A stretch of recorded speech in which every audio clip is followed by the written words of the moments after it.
வணக்கம். Adventures India வழங்கும் முதலீடு பணம் எனலாம் வாங்க. இன்றைய நிகழ்ச்சிக்கு நம் அரங்கத்திற்கு வந்திருப்பவர் கரன்சி வர்த்தக ஆலோசகர் திரு எஸ்.ஆர். ஸ்ரீதர் அவர்கள். கரன்சி வர்த்தகம் குறித்து உங்களுடைய கேள்விகளுக்கும் சந்தேகங்களுக்கும் பதிலளிக்க இருக்கிறார். நேர்களை நீங்கள் செய்ய வேண்டியவை டிவி ஸ்கிரீன்ல பிளாஷ் ஆகிட்டு இருக்க இந்த நம்பருக்கு டயல் செய்து உங்கள் கேள்விகளை பதிவு செய்யலாம். வாங்க நிகழ்ச்சிக்கு போகலாம். வணக்கம் சார். வணக்கம். லாஸ்ட் ஃபியூ டேஸா நடந்த கரன்சி மூவ்மெண்ட் எப்படி இருந்தது சார்? அதாவது கடந்த 3 நாட்களாக வந்து கொஞ்சம் ரேஞ்ச் மூவ்மெண்டா தான் இருந்தது. 62.3 or 40 வரைக்கும் டாலர் ரூபே மேல இருந்தது. அப்புறம் கீழே வச்சு 61.85 அந்த லெவல்ல ட்ரேட் ஆயிருந்தது. நேத்தி க்ளோஸ் பார்த்தீங்கன்னா 62.29 லெவல்ல க்ளோஸ் ஆயிடுச்சு. அதுக்கு முதல் தினம் பார்த்தா 62.10 லெவல்ல க்ளோஸ் ஆயிருந்தது. ஸோ 19 பைசே வந்து டாலர் ரேலி ஆயிருந்தது. யூரோ ஐநாரை பொறுத்தவரைக்கும் 85.60 லெவலில் நேற்று க்ளோஸ் ஆச்சு. அதுக்கு முன்தினம் 85.44. ஸோ 16 பைசே யூரோ ரேலி இருந்தது நேற்று. ஜிபிபி ஐநாரை பொறுத்த வரைக்கும் 101.82 லெவலில் நேற்று க்ளோஸ் ஆச்சு. அதுக்கு முன்தினம் பார்த்து 101.18. ஸோ 64 பைசே ஜிபிபியில் ரேலி இருந்தது. ஜாப்பனீஸ் எண்ணை பொறுத்த வரைக்கும் 60.54 லெவலில் நேற்று க்ளோஸ் ஆச்சு. அதுக்கு முன்தினம் 60.34. ஸோ ஒரு 20 பைசே வந்து ஜாப்பனீஸ் எண்ணில் ரேலி இருந்தது. ஸோ மொத்தமாக பார்த்தோம்னால் நேற்று வந்து ரூபாயின் மதிப்பு வீழ்ச்சி அடைந்ததுன்னு தான் சொல்லலாம். நேற்று சார், இந்த 3 நாட்கள் நடந்த வந்து இம்பார்ட்டன்ட் டெவலப்மெண்ட் சொன்னா என்ன விஷயங்களை நீங்க சொல்லுவீங்க சார்? நிறைய இம்பார்ட்டன்ட் டெவலப்மெண்ட் நடந்திருக்கு. அதாவது நிறைய ஈவெண்ட்ஸ் வந்திருக்கு, நிறைய டேட்டா வந்திருக்கு. அதுல வந்து மேஜரா பார்த்தோம்னா ஆர்பிஐ கிரெடிட் பாலிசி சொல்லலாம். அதுக்கப்புறம் வந்து எஃப்ஓஎம்சி டெசிஷன் இன்று காலையில் நமக்கு வந்து தெரிய வந்திருக்கிறது. அது தவிர வந்து நிறைய யூஎஸ் டேட்டா வந்து இண்டஸ்ட்ரியல் ப்ரொடக்ஷன் டேட்டா, அப்புறம் சிபிஐ டேட்டா மற்றும் வந்து ஹவுசிங் டேட்டா எல்லாம் வந்திருக்கு. யூரோப்லயும் பார்த்தா சிபிஐ டேட்டா, அதுக்கப்புறம் சென்டிமெண்டல் சர்வே டேட்டாஸ் லைக் ஜூ, இஃபோ சர்வே அதெல்லாம் வந்திருக்கு. யூகேல வந்து இம்பார்ட்டன்டா அன்எம்ப்ளாய்மெண்ட் டேட்டாவும் சிபிஐ டேட்டா வந்திருக்கு. ஸோ இதை ஒட்டுமொத்தமாக பார்த்தோம்னா கடந்த 3 நாட்கள்ல ரொம்ப இம்பார்ட்டன்ட் டேட்டா, அதாவது இந்த வருஷத்து முடிய போறது டிசம்பர் மாசம், அதுக்கு முந்தைய வந்திருக்கக்கூடிய இம்பார்ட்டன்ட் டேட்டா குளோபலா இருந்தாலும் சரி, இந்தியன் இதுவாக சரி. ஏன்னா கடந்த 2 வாரங்களாக பார்த்தோம்னா நம்ம வந்து இன்ஃபிளேஷன் டேட்டா வந்தது இந்தியாவில், அதுக்கப்புறம் சிபிஐ, டபிள்யூபிஐ, அதுக்கப்புறம் இண்டஸ்ட்ரியல் ப்ரொடக்ஷன், அதுக்கப்புறம் இப்போ ஆர்பிஐ கிரெடிட் பாலிசி வந்திருக்கு. ஸோ இம்பார்ட்டண்டா ஒரு சீக்வன்ஸ் ஆஃப் ஈவெண்ட்ஸ் நடந்திருக்கு இந்தியாவை பொறுத்த வரைக்கும். யூஎஸ் பொறுத்த வரைக்கும் கூட ஒரு மகத்தான ஒரு இம்பார்ட்டன்ட் டேன்னு சொல்லலாம் இன்னைக்கு. ஏன்னா ஒரு இம்பார்ட்டன்ட் டெசிஷன் ஃபெட்ல எடுத்திருக்காங்க இந்த மானிட்டரி டேப்பரிங் பண்றதை பத்தி. அதை பத்தி மேலும் நம்ம பேசுவோம். ஸோ இதெல்லாம் தான் இம்பார்ட்டன்டா இது வரைக்கும் நடந்திருக்கு. கடந்த 3 நாட்கள் நடைபெற்ற இம்பார்ட்டன்ட் டேட்டா சொன்னீங்க. அடுத்த வாரம் நடைபெற இருக்க இம்பார்ட்டன்ட் டேட்டாஸ் ஏதாவது இருக்கா சார்? அடுத்த வாரம் ரொம்ப பெரிய இம்பார்ட்டன்ட் டேட்டா இல்ல. பட் இந்த வாரமே இன்னைக்கும் நாளைக்கும் இருக்கிறதுல யூஎஸ்ல வந்து வீக்லி ஜாப்லெஸ் கிளைம்ஸ், அப்புறம் எக்ஸிஸ்டிங் ஹோம் சேல்ஸ், அதுக்கப்புறம் வந்து யூஎஸ்ல வரக்கூடிய வந்து அதாவது தேர்ட் குவார்டரோட preliminary assessment of the GDP data அது வர இருக்கிறது 3. அது யூகேல வரக்கூடிய ஜிடிபி டேட்டா கொஞ்சம் இம்பார்ட்டன்ட். அதே மாதிரி யூகேல வரக்கூடிய ரீட்டைல் சேல்ஸ், யூரோப்பியன் யூனியன்ல வரக்கூடிய கன்சூமர் கான்ஃபிடன்ஸ் அண்ட் பிபிஐ, இது வந்து ஒரு இம்பார்ட்டன்ட் டேட்டா வர இருக்கிறது. பட் ஐ திங்க் இதெல்லாம் வந்து கடந்த 2-3 நாட்கள்ல பார்க்கச்சே இருக்கக்கூடிய இம்பாக்ட், அது கிரியேட் பண்ண இம்பாக்ட் வந்து இந்த வரக்கூடிய டேட்டா வந்து அந்த அளவு இம்பாக்ட் இருக்கும்னு தோணல. ஸோ அதனால வந்து நேற்றும் இன்றும் நடந்திருக்கக்கூடிய ஈவெண்ட்ஸ் வந்து ஒரு மகத்தான ஈவெண்ட்ஸ் சொல்லலாம். சார், நேற்று வந்து ஒரு முக்கியமான இடையே சொன்ன ஆர்பிஐல வந்து வட்டி விகிதம் வந்து அறிவிக்கல. எதனால வந்து வட்டி விகிதத்தை வந்து மாற்றம் இல்லை வந்து அறிவிச்சாங்க சார்? அதை பத்தி மேலும் விரிவா சொல்லுங்க. அதாவது இது வந்து பல பேருக்கு வந்து ஒரு ஆச்சரியமான ஒரு நிகழ்ச்சியா தான் இருந்தது. ஏன்னா ஆர்பிஐ வந்து இந்த டபிள்யூபிஐ இன்ஃபிளேஷன், சிபிஐ இன்ஃபிளேஷன் இது எல்லாமும் மிகவும் அதிகரித்திருக்கிறது. பாத்தீங்கன்னா நம்ம வந்து டபிள்யூபிஐ இன்ஃபிளேஷன் வந்து 7.54% வந்திருக்கு. அதே போல சிபிஐ டேட்டா கூட 11.0% இருந்தது. ஃபுட் இன்ஃபிளேஷன் கிட்டத்தட்ட வந்து ஹை செகண்ட் 2 டிஜிட்ஸ், அந்த செகண்ட் 19 to 20% லெவல்ல கூட வந்திருக்கு. ஸோ இந்த ரீட்டைல் ஃபுட் இன்ஃபிளேஷன்லாம் ரொம்ப அதிகமாக இருக்க சமயத்தில் வந்து ரகுராம் ராஜன் கவர்னர் அவரே வந்து கடந்த வாரமும் அதுக்கு முன் மாதம் கூட என்ன சொன்னார், எக்காரணத்தை கொண்டு இன்ஃபிளேஷன் வில் பி அட்டாக்ட் அப்படின்ற மாதிரி, அந்த monetary policy will be only towards இந்த மாதிரி இன்ஃபிளேஷனை டேம் பண்ணுறதுக்கு தான் அப்படின்ற மாதிரி சொன்னார். அப்படி இருக்கும்போது எல்லாரும் என்ன நினைச்சாங்க, இந்த இவ்வளோ ஹையர் இன்ஃபிளேஷன் வந்திருக்கிறத பார்த்தா வந்து கண்டிப்பாக இன்னும் கொஞ்சம் வட்டி விகிதம் அதிகமாக்கப்படும் என்ற ஒரு எண்ணம் இருந்தது. பட் அவர் வந்து அது எந்த விதமான மாற்றமும் செய்யவில்லை. ஸோ அதனால வந்து அவர் கொஞ்சம் ரைட் ஃப்ரம் தி பிகினிங் கொஞ்சம் அன்பிரடிக்டபிள் நேச்சரா தான் மூவ் பண்ணிட்டு இருக்காரு. பட் அது தப்புன்னு நான் சொல்லலை. பட் அவர் வந்து கொஞ்சம் டிஃப்ரெண்ட் டைப் ஆஃப் இது பாலிசி ஓரியன்டேஷன் மார்க்கெட் கொடுக்கிறவர். முதல்ல வந்தபோது கூட டாலர் ரூபியில் அவர் செய்த மாற்றங்கள், அதுக்கப்புறம் எம்எஸ்எஃப் ரேட்ஸ் பற்றி செய்த மாற்றங்கள், எஃப்சிஆர்பி லோன் ரைஸ் பண்ணது, அதுக்கப்புறம் இப்போ இந்த வட்டி விகிதத்தில் எந்த விதமான மாற்றுதல் இல்லை என்று செய்தது, இதெல்லாம் வந்து கொஞ்சம் ஒரு டிஃப்ரெண்ட் அன்கன்வென்ஷனல் அப்ரோச்சாக இருப்பதாக தெரிகிறது. பட் இது வந்து அவரும் வந்து வட்டி விகிதத்துல வந்து மாற்றம் இல்லை என்பது ஒரு ரொம்ப க்ளோஸ் கால் என்று சொல்லியிருக்கிறார். அதாவது இது வந்து ஏற்றுவதற்கான வாய்ப்பும் இருந்தது, ஆனால் வந்து ஒரு மாதம் வெயிட் செய்து அதற்கு பிறகு யோசிக்கலாம் என்றுதான் சொல்லியிருக்காரு. அதாவது மெயினா அவர் என்ன சொன்னார்னா, இந்த சிபிஐ டேட்டால வந்து ஜாஸ்தி வந்திருக்கிறதுக்கு காரணம் வந்து வெஜிடபிள் அண்ட் ஃப்ரூட் பிரைசஸ் தான் ஜாஸ்தி வந்திருக்கு. அது வந்து ஒரு அன்சீசனல் ரீசன்ஸ்னால இருக்கலாம். கடந்த 2 வாரங்களாக ஆர்பிஐக்கு வந்திருக்க டேட்டா பிரகாரம் அவர் என்ன சொல்றாருன்னா, வெஜிடபிள் பிரைசஸ் தான் குறைகிறது, ஃப்ரூட் பிரைசஸ் தான் குறைகிறது. அவருடைய அவங்க ஆர்பிஐக்கான ஸ்டாட்டிஸ்டிக்ஸ் வந்திருக்குன்னு சொல்றாரு. அதனால வந்து இந்த சிபிஐ டேட்டா இதே மாதிரியே ஹையர் லெவல்ல தங்காது, சோ கீழே வருவதற்கான வாய்ப்பு இருக்கிறது அடுத்த மாதம். சோ இப்ப இண்டஸ்ட்ரியல் டேட்டாவும் ரொம்ப வீக்கா தான் இருக்கு. இந்த சமயத்துல வந்து 1 மாத காலம் நம்ம வந்து அவகாசம் கொடுத்து பார்க்கலாம். அந்த சமயத்துக்குள்ள வந்து சிபிஐ டேட்டா இறங்கி விட்டதுனால் ஓகே, பட் அப்படி இறங்காம இதே மாதிரி ஸ்டபனா இருந்ததுனால் நெக்ஸ்ட் பாலிசி மீட்டிங் வரைக்கும் கூட நான் வெயிட் பண்ண மாட்டேன், I can even take action before the next policy meeting அப்படின்ற மாதிரி சொல்லியிருக்காரு. ஸோ ஐ திங்க் ஒரு டெம்பரரி ரிப்ரீவ் நினைக்கிறேன் இந்த இன்ட்ரெஸ்ட் ரேட் ஹைக்குக்கு. ஸோ வரும் வாரங்களில் எப்படி இன்ஃபிளேஷன் டேட்டா வருகிறது, இன்ஃபிளேஷன் எப்படி இருக்கிறது, அடுத்த இன்ஃபிளேஷன் டேட்டா ஜனவரி மாதம் 12ஆம் தேதி வரும். ஸோ அடுத்த மாதம் வரக்கூடிய டேட்டா எப்படி இருக்கிறது என்பதை பொறுத்து ஒரு பாயிண்ட், ஏன்னா அவர் வந்து ஒரே டேட்டாவை தான் ஒரே பாயிண்டா இருக்காது கன்சிடரேஷன் இன்ட்ரெஸ்ட் ரேட் ஹைக்குக்கு, நிறைய வேரியபிள்ஸ் இருக்கும். அதுல வந்து சிபிஐ டேட்டா இஸ் ஒரு வேரியபிள் அப்படின்னு சொல்லி ஆர்பிஐ கவர்னர் அளித்த ஸ்டேட்மெண்ட் பத்தி மேலும் பல விஷயங்கள் விரிவா பேசலாம் சார். ஒரு நேர் லைன்ல இருக்காங்க. வணக்கம் குமார். வணக்கம். பேசலாம் குமார். வணக்கம் சார். வணக்கம் சார். ஒரு 2 days இதுவெல்லாம் இருக்குன்னு சொல்லியிருந்தாங்களா, இந்த மீட்டிங் கால்ஸ் எல்லாம் சொல்லியிருந்தாங்களா 2 daysல? அது நேத்தோட முடிஞ்சது சார், நேற்று நைட்டோட முடிஞ்சது. அதனால ஐஎன்ஆர் வந்து விலை ஏறுமா, இல்ல ஐஎன்ஆர் வீக் ஆகுமா, இல்ல 63 ரூபாய்க்கு மேல போகுமா, கொஞ்சம் எனக்கு டீட்டெயிலா கொஞ்சம் சொல்லுங்க சார். அதனால கோல்டும் வெள்ளியும் இறங்கிறதுக்கு சான்ஸ் இருக்கு, ஐஎன்ஆர் அதுக்கு இறங்கிறதுக்கு சான்ஸ் இருக்கான்னு கொஞ்சம் டீட்டெயிலா கொஞ்சம் சொல்லுங்க சார், நான் பாக்குறேன். ஓகே, அதாவது ஐஎன்ஆர் வந்து டாலர் ஐஎன்ஆர் வந்து இன்னைக்கு ஐஎன்ஆர் வீக்கனா தான் ஓபன் ஆயிருக்கு.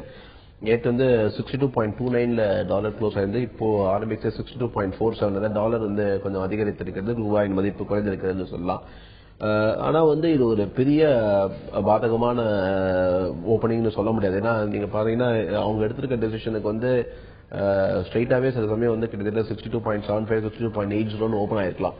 பட் அந்த அளவு வந்து இம்பாக்ட் வந்து வேர்ல்ட் மார்க்கெட்ஸ்ல இல்ல, இன்ஃபேக்ட் கொஞ்சம் பாசிட்டிவ் இம்பாக்டாவே இருக்குன்னு சொல்லலாம்.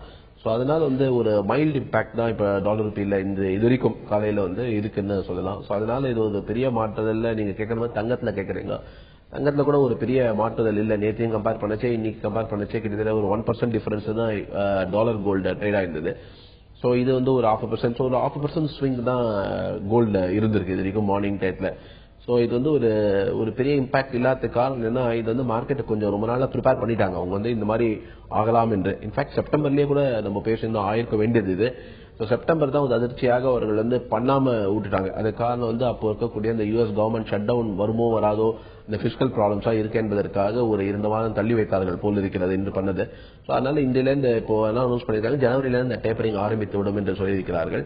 சோ இது எதிர்பார்த்த ஒரு நிகழ்வு என்பதனால் வந்து மார்க்கெட்டுக்கு வந்து ஒரு ஷாக் இல்ல, அதுதான் இப்போ மார்க்கெட் ரிஃப்ளெக்ட் பண்றதுன்னு நினைக்கிறேன். மேலும் பேசலாம் சார். அடுத்து ஒரு நேர் லைன்ல இருக்காங்க. வணக்கம் மணிகண்டன். வணக்கம் சார். பேசலாம் மணிகண்டன் சார். வணக்கம். வணக்கம் சார். நேற்று இப்ப எஃப்எம்சி யூஎஸ் நடந்தது, இதனால இப்ப நம்ம நாட்டோட கரன்சி எப்படி இருக்குன்னு ஓகே, அதுதான் இப்போ ப்ரீவியஸ் காலருக்கு அதான் எக்ஸ்பிளைன் பண்ணியிருந்தோம். அதனால இது வந்து ஒரு நார்மலா இருந்தா ஒரு பெரிய பாதிப்பை ஏற்படுத்தி இருக்கும். பட் கொஞ்சம் ப்ரிப்பேர்டா இந்த மாதிரி ஆகலாம், ரூபாயின் மதிப்பு அதனால் பாதிக்கப்படலாம், ஈக்விட்டி மார்க்கெட் பாதிக்கப்படலாம் என்றெல்லாம் ஒரு அளவு இருந்தது. சோ அதனால வந்து எல்லாருமே கொஞ்சம் காஷியஸா இருந்துட்டாங்க, அதாவது இது கொஞ்சம் ப்ரிப்பேர்டா இருந்துட்டான்னு சொல்லலாம். அதனால வந்து ஒரு பெரிய நெகட்டிவ் இம்பாக்ட் இல்ல. இப்போ வந்து மார்க்கெட் இன்னைக்கு 62.47ல இருக்கு. சோ அது வந்து இப்போது கூட 62.60 இல்ல 63 வரைக்கும் கூட போறதுக்கான வாய்ப்பு இருக்கு. இப்போ வந்து நம்ம இன்னும் யூரோப்பியன் மார்க்கெட் இன்னும் ஓபன் ஆகல. சோ யூரோப்பியன் மார்க்கெட்டோட ரியாக்ஷன் பார்க்கணும் அதுக்கு டெவலப்மெண்ட்ஸ்க்கு. சோ இன்னும் கொஞ்சம் போக போக இந்த கொஞ்சம் வந்து டெவலப்மெண்ட்ஸ் தெரியும். வந்து இது வந்து கொஞ்சம் மைல்ட்லி நெகட்டிவ்னு சொல்லலாம் ரூபிக்கு, பட் ஒரு பெரிய பாதகமான சூழ்நிலையை இது ஏற்படுத்தி விட்டது நான் நினைக்கவில்லை. சார் தொடர்ந்து பேசலாம். கோவையிலிருந்து ஒரு நேர் லைன்ல இருக்காங்க. வணக்கம் மோகன். வணக்கம் மேடம், நான் கோவையில் மோகன் பேசுறேங்க. சொல்லுங்க மோகன், உங்க சந்தேகங்களை கேளுங்க. மேடம் எனக்கு வந்து ஒரு கொஸ்டினுங்க, அதாவது இப்போ வந்து கேஸ் வந்து நேச்சுரல் கேஸ் வந்து இப்போ 260 இருந்து 270 போயிட்டு ஒரு குவான்டிட்டி. இந்த மாதிரி குவான்டிட்டி எவ்வளவு சேர்ந்தது ஒரு லாட்டு? இது வந்து குரூட் ஆயிலுக்கும் சேர்த்து கொஞ்சம் சொல்லுங்க மேடம். மற்றவங்களுக்கு எல்லாம் கொஞ்சம் புதிய மாதிரி நானும் தெரிஞ்சுக்கிறேங்க மேடம். கரன்சி இன்னைக்கு எப்படி இருக்கும்? அப்படிதான் இந்த கேள்விக்கு பதில் சொல்லுங்க. தேங்க்யூ.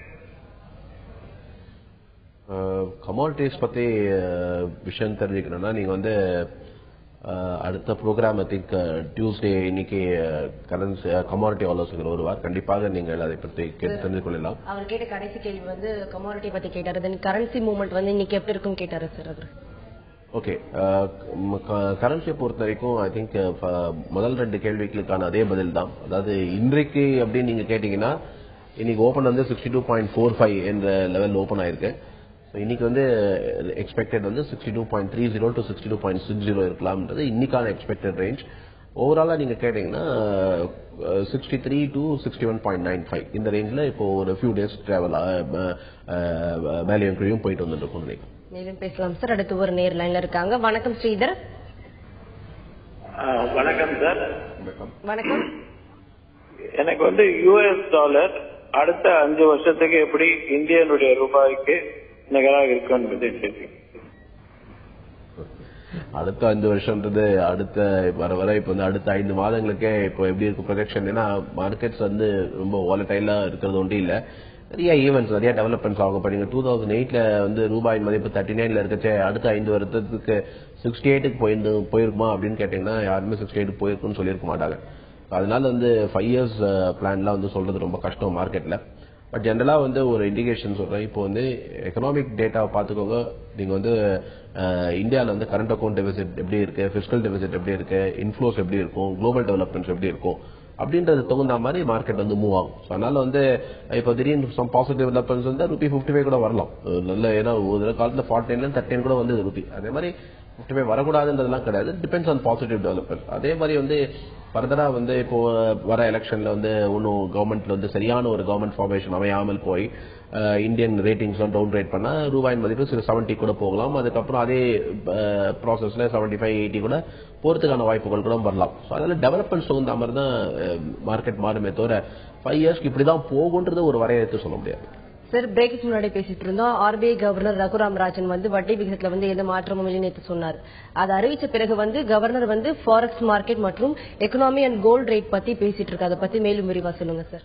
என்ன சொல்றதுன்னா வந்து எக்கானமியை பொறுத்த வரைக்கும் வந்து வளர்ச்சி பாதையில் செல்லும். அதாவது செகண்ட் ஹாஃப் வந்து பெட்டரா இருக்கும் ஃபர்ஸ்ட் ஹாஃப் காட்டணும் அப்படின்ற ஒரு ஹோப் தெரிவிச்சிருக்காரு. காரணம் வந்து எக்ஸ்போர்ட் இஸ் பெட்டர், அப்புறம் அக்ரிகல்ச்சரல் ப்ரொடக்ஷன் பெட்டர். அது தவிர வந்து நிறைய ப்ராஜெக்ட்ஸ் வந்து இப்போ வந்து திரும்பி கிளியர் ஆயிருக்கு. ஸோ அந்த ப்ராஜெக்ட்ஸ்லாம் வந்து அவுட்புட் வர வர வந்து எக்கனாமிக் க்ரோத் பெட்டரா இருக்கும்ன்ற மாதிரி சொல்லியிருக்காரு. That is hope. But second thing வந்து இன்ஃபிளேஷனை பொறுத்த வரைக்கும் நம்ம கண்காணித்து கொண்டு தான் இருக்கணும்னு சொல்லியிருக்காரு. இம்பார்ட்டன்டா என்ன சொல்லியிருக்காரு, இப்போ இந்த கரண்ட் அக்கௌண்ட் டெபிசிட் இந்த இது வர்த்தக பற்றாக்குறை பற்றி நம்ம முன்னால பேசணும். அது வந்து அவர் வந்து கிளியரா முன்னால சொன்ன மாதிரி இது வந்து ஒரு லோ லெவல்ல இருக்கிறதுக்கு காரணம் கோல்டு இம்போர்ட்ஸ் வந்து வர்ச்சுவலா இப்போது வந்து பலவிதமாக தடை செய்யப்பட்டிருக்கிறது. ஸோ இந்த தடைகள் நீங்கினால் திரும்பி கோல்டு இம்போர்ட்ஸ் வந்து அதிகரித்தால் இந்த கரண்ட் அக்கௌண்ட் வந்து திரும்பி அதிகமாக சென்றுவிடும்.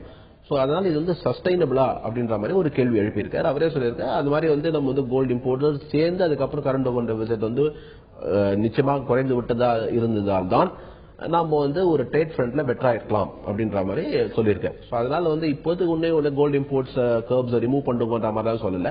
பட் அது இது வந்து சஸ்டைனபிளா இருக்காது, இந்த மாதிரி இருக்கிறது கோல்டு இம்போர்ட்ஸ் திரும்பி வந்தால் அப்படின்ற மாதிரி ஒரு கருத்தை தெரிவித்திருக்காரு. அதே மாதிரி ஃபாரெக்ஸை பொறுத்த வரைக்கும் என்ன சொல்லியிருக்கு, $34 billion வந்து ரைஸ் பண்ணியிருக்கோம் எஃப்என்ஆர்பி விண்டோ மூலமா. மற்றும் வந்து ஆர்பிஐ ஒன்றும் லெவல்ஸ் எக்ஸ்சேஞ்ச் லெவல்ஸ் டார்கெட் பண்ணி எந்த விதமான டாலர் பையிங்கும் பண்ணல.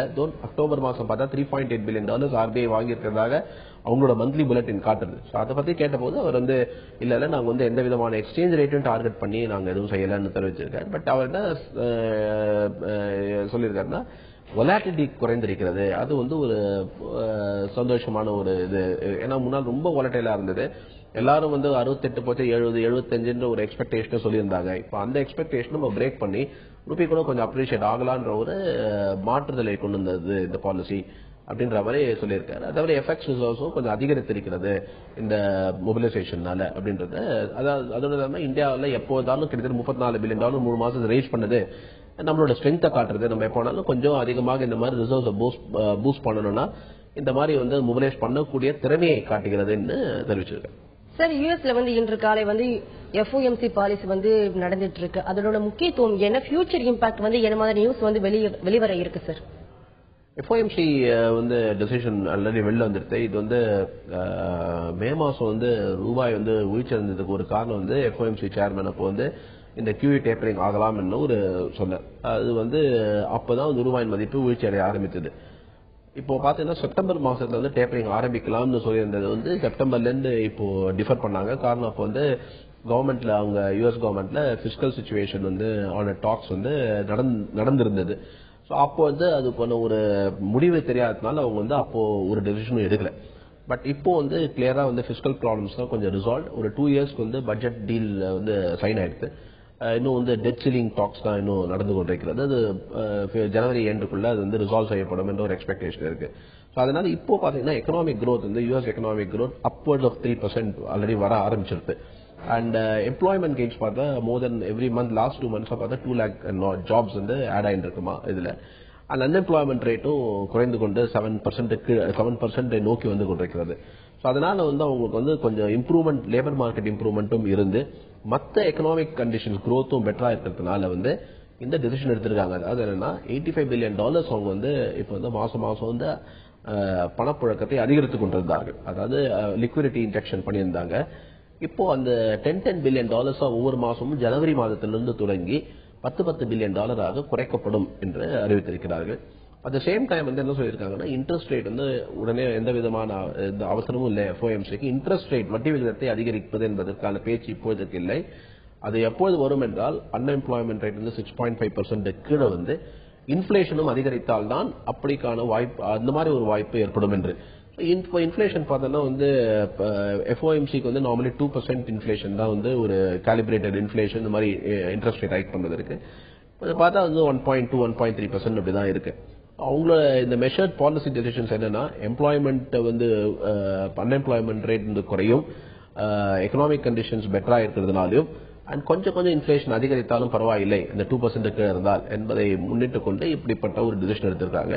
அட் சேம் டைம் இதுல வந்து ஏதாவது ஒரு மாறுதல் இருந்தால் திரும்பி அவங்க திரும்பி அந்த $10 பில்லியன் மாசம் பண்ணக்கூடிய டேப்பரிங்க கூட இன்னும் 2 மாசம் வந்து டிஃபர் பண்ணலாம்ன்ற ஒரு ஐடியாவும் சொல்லியிருக்காங்க. ஸோ அதனால வந்து ஒரு இம்பார்ட்டண்டா எக்ஸ்பெக்டட் ஈவென்ட் சில பேர் வந்து மார்ச்ல ஆகலாம், ஜனவரிலயோ மார்ச்லயோ ஆகலாம் என்று எக்ஸ்பெக்ட் பண்ணியிருந்தாங்க. இப்ப அவர் அனௌன்ஸ் பண்ணிட்டா ஜனவரில தான் ஆரம்பிக்க போகுது. So it's almost like on expected lines தான். ஒரு நேர் லைன்ல இருக்காங்க. வணக்கம் வாசுதேவன். வணக்கம் மேடம், நான் வந்து சென்னையில பேசுறேன் மேடம். எனக்கு வந்து எனக்கு டிமேட் அக்கௌண்ட் கிடையாது மேடம். IOBல வந்து ஷேர் இருக்கு, ஒரு 200 ஷேர் இருக்கு. டிமேட் அக்கௌண்ட் கிடையாது. அது எனக்கு வந்து விற்கணும். அது என்ன ப்ரொசீஜர்? அது பேன் கார்டு எல்லாமே இருக்கு மேடம். டிமேட் அக்கௌண்ட் நீங்க வந்து எந்த புரோக்கர் கிட்டாலும் ஓபன் பண்ணிக்கலாம். இல்லாட்டி IOBல கூட ஐ திங்க் எல்லா பேங்க்ஸுமே இப்போ டிமேட் அக்கௌண்ட் ஆஃபர் பண்றாங்க சேவிங்ஸ் அக்கௌண்டோட சேர்த்து. ஸோ நீங்க IOBல கஸ்டமர் இருந்தாலும் நீங்க IOBலே கேட்டு பார்க்கலாம் வந்து டிமேட் அக்கௌண்ட் ஓபன் பண்றதுக்கு என்ன ஃபார்மாலிட்டிஸ்னு. நம்மள பெரிய ஒன்று ஃபார்மாலிட்டிஸ் இல்லை. நீங்க வந்து PAN card on identity proof கொடுத்தாலே வந்து அட்ரஸ் ப்ரூஃப் இது கொடுத்தாலே டெஃபினட்டா ஓபன் பண்ணுவாங்க. அதுல நீங்க எக்ஸிஸ்டிங் கஸ்டமர் இருந்தாலும் ஆல்ரெடி கொடுத்துருப்பீங்க. ஸோ அதனால IOBல ஓபன் பண்ணது ரொம்ப ஈஸியா இருக்கும் தான் நினைக்கிறேன். நீங்க IOBயை அப்ரோச் பண்ணி கேட்கலாம். சார், பிரேக்கு முன்னாடி சொல்லிட்டு இருந்தீங்க FOMC டெசிஷன் பத்தி விரிவா சொன்னீங்க. இன்னைக்கு டுடே ஈக்விட்டி கரன்சி வந்து எப்படி இருக்கும் சார்? ஜெனரலா இன்னைக்கு மார்க்கெட் ஓபன் ஆன உடனே ஏஷியன் மார்க்கெட், இன்ஃபேக்ட் நேற்று இந்த நியூஸ் வந்ததுக்கு அப்புறம் US மார்க்கெட் ட்ரேடிங் இருந்தது. ஸோ US மார்க்கெட் பார்த்தீங்கன்னா கிட்டத்தட்ட 292 பாயிண்ட்ஸ் டோ ஜோன்ஸ் மேல போயிருக்கு. ஸோ அதனால இது எதை காட்டுறதுன்னா வந்து இப்போ வந்து மார்க்கெட் வந்து எக்கனாமிக் ப்ரொஜெக்ஷன்ஸ் பெட்டரா இண்டே வருது. இப்போ ஃபெட் வந்து ரொம்ப கான்பிடென்டா இருக்காங்க. எக்கானமி வந்து 3% பிளஸ் க்ரோத் இருக்கும் நெக்ஸ்ட் இயர் மாதிரி சொல்லியிருக்காங்க. இன்ஃபிளேஷன் கண்டெய்னா இருக்குன்றாங்க. சோ அதனால என்ன ஆயிடுச்சுன்னா மார்க்கெட்ஸ் இது ரொம்ப பாசிட்டிவா எடுத்துட்டு இருக்கு. அதாவது கொஞ்சம் ஹப்பீட்டா எடுத்துட்டு இருக்கு. ஸோ லிக்விடிட்டி பத்தி கவலைப்படாமல் இப்போ மோர் வந்து எக்கனாமிக் ஃபோர்காஸ்ட் பத்தி தான். ஸோ அதனால இப்போ வந்து டேட்டா நல்லா வருதுன்றதுனாலையும் ப்ரொஜெக்ஷன்ஸ் நல்லா நடக்கிறதுனாலையும் US ஈக்விட்டி மார்க்கெட்ஸ் நேற்று அப்வர்ட் மூவ்மெண்டம் மெயின்டைன் ஆயிடுது. இன்னைக்கு ஓபன்ல கூட ஏஷியன் மார்க்கெட்ஸ் கிட்டத்தட்ட 1 to 2% ரேஞ்சில் ஹையரா தான் இருந்தது. அது ஈக்விட்டி மார்க்கெட்ஸை பொறுத்த வரைக்கும் இது வந்து பெரிய விதமான பாதிப்பை கோல்டுல ஏற்படுத்தவில்லை, க்ரூட் ஆயில்ல ஏற்படுத்தல. பிளஸ் ஆர் மைனஸ் 1% ஏர் அந்த ட்ரேட் ஆயிட்டு இருக்கு. as far as currency market is concerned வந்து டாலர் ரேலி ஆயிருக்கு. பட் டாலர் ரேலி வந்து ஒரு பெரிய ரேலின்னு நான் சொல்ல மாட்டேன். அதாவது நார்மலி இந்த மாதிரி ஒரு எக்ஸ்பெக்டேஷனுக்கு ஒரு டாலர் வந்து ஒரு 2% 3% இன்ஸ்டன்டா கெயின் ஆயிருக்கலாம். அப்படிலாம் ஆகல. கிட்டத்தட்ட ஒரு லெஸ் தேன் 1% தான் உங்களுக்கு கெயின் ஆயிருக்கு. ஸோ அதனால கொஞ்சம் மாடஸ்ட் கெயின்ஸ் சொல்லலாம் டாலரை பொறுத்த வரைக்கும். அதுதான் வந்து ருப்பியில கூட ரிஃப்ளெக்ட் ஆயிருக்கு. ஏன்னா நம்ம பார்த்தா நேற்று 62.29 இந்த 62.47 இதுவாச்சு. ஒரு 18 paisa is just less than 40%. So 0.35 to 0.4% தான் டாலர் கெயின் ஆயிருக்கு. ஸோ ஒட்டுமொத்தமாக நம்ம பார்க்கும்போது வந்து மார்க்கெட்ஸ் வந்து இங்கிலீஷ்ல சொல்லணும்னா they have taken it in the stride அப்படின்னு சொல்லுவாங்க.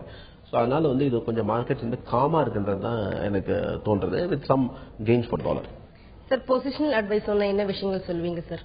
பொசிஷனல் அட்வைஸ் வந்து இப்போதைக்கு வந்து டாலர் ரூபியை பொறுத்த வரைக்கும் லாங் பொசிஷன்ல இருக்கும். 62.47 48ல 61.80 ஸ்டாப் லாஸ் வச்சுட்டு 63.20 டார்கெட் பண்ணி டாலர் வாங்கலாம். ஜிபிபி ஐஎன்ஆர் வந்து இதுல ரிலேட்டிவ்லி ஸ்ட்ராங் கரன்சியா இருக்கு. ஸோ அது வந்து இன்னைக்கு வந்து ஓப்பன் ஆகுது 102 மேலே தான் ஓப்பன் ஆச்சு. 102.28 ஓப்பன் ஆயிருக்கு. அது வந்து லாங் பொசிஷன் 102 மேலே லாங் பொசிஷன் தான். அதுக்கு ஸ்டாப் லாஸ் 100.60. ஏன்னா ரொம்ப நாளாக நம்ம சொல்லிட்டு இருக்கோம் வந்து ஜிபிபி ஐஎன்ஆர் பொறுத்த வரைக்கும் லாங் பொசிஷன்ல மெயின்டைன் பண்ணலாம். ஸ்டாப் லாஸ் வந்து நீங்க வந்து 99 90 எது ஒன்றா வச்சுக்கலாம். பட் ஆனால் அப்வர்ட் மூமெண்டம் இருக்கும் அப்படின்றதுனால. ஸோ எதாவது நியூட்ரல் ஒரு புலிஷ் மூமெண்ட் நம்ம ஜிபிபியில் இருந்தோம். அது வந்து ப்ராஃபிட் டார்கெட் ஓபனா வைத்துக்கொண்டு அது லாங் பொசிஷன் மெயின்டைன் பண்ணலாம். இதுல வந்து இப்போ நம்ம வீக்கஸ்ட் கரன்சி ஸ்ட்ராங்கஸ்ட் கரன்சின்னு பார்த்தா ஜிபிபியா இருக்கு. வீக்கஸ்ட் கரன்சின்னு பார்த்தா ஜாப்பனீஸ் என்ன இருக்கு. ஸோ ஜாப்பனீஸ் என்ன பொறுத்த வரைக்கும் இப்போ வந்து ஷார்ட் பொசிஷன்ல இருக்கு 60.05. அதுவும் நம்ம அப்படியே தான் சொல்லியிருந்தோம். ஜாப்பனீஸ் என்ன பொறுத்த வரைக்கும் ஒரு 62 or 63 ஸ்டாப் லாஸ் வச்சுக்கொண்டு ஷார்ட் பொசிஷன் மெயின்டைன் பண்ணல. அது வந்து கடந்த 2-3 வாரங்களா அதுவும் ப்ராஃபிட்டபிளா தான் இருந்திருக்கு. அந்த ஸ்டாப் லாஸ் ஒரு small stop loss 60.75 stop loss வச்சுக்கொண்டு 59 ப்ராஃபிட் டார்கெட்டுக்கு சூஸ் பண்ணலாம். யூரோ ஐஎன்ஆரை பொறுத்த வரைக்கும் எனக்கு ரொம்ப கொஞ்சம் ட்ரேடிங் ரேஞ்சா இருக்கு. ஸோ நீங்க பிக் அண்ட் சூஸ் பாத்தீங்கன்னா ஜிபிபியில லாங் பொசிஷனோ என்ல ஷார்ட் பொசிஷனோ டெஃபினெட்லி கொஞ்சம் ஸ்ட்ராங் ரெக்கமெண்டேஷன்ஸ். Thank you sir. நீங்க டுடேக்கு வந்து கரன்சி ட்ரேடிங் குறித்து பலவிதமான தகவல்கள் வந்து நீங்க பதிவு செஞ்சீங்க. குறிப்பா வந்து இன்னைக்கு நடக்கக்கூடிய எஃப்எம்சி பாலிசி பத்தி நிறைய விஷயங்கள் சொன்னீங்க. நன்றி சார். நன்றி. அட்வென்ச்சர்ஸ் இந்தியா வழங்கும் முதலீடு பணமனமாக நிகழ்ச்சிக்கு இன்று நம் அரங்கத்திற்கு வந்திருப்பவர் கரன்சி வர்த்தக ஆலோசகர் திரு SR ஸ்ரீதர் அவர்கள். கரன்சி வர்த்தகம் குறித்து அவர்கள் சொன்ன பலவிதமான கருத்துக்கள் உங்களுக்கு ரொம்பவே பயனுள்ளதாக அமைஞ்சிருக்கும். மீண்டும் சந்திப்போம். வணக்கம்.